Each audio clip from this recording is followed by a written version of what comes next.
Assalamu alaikum wa rahmatullahi ta'ala wa barakatuhu. Barkanmu da sake saduwa a cikin shirin namu. Idan muka duba hotunan da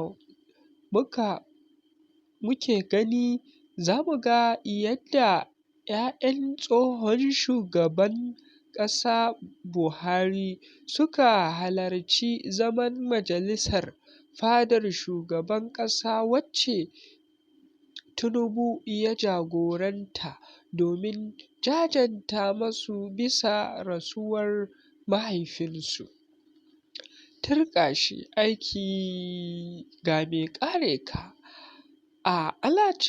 Ana zaman makoki sai ga ‘ya'yan tsohon shugaban ƙasan Muhammadu Buhari a birnin tarayya Abuja domin halartar addu'a da shugaban ƙasan ya shirya musu domin jajanta musu dangane da rasuwar mahaifinsu.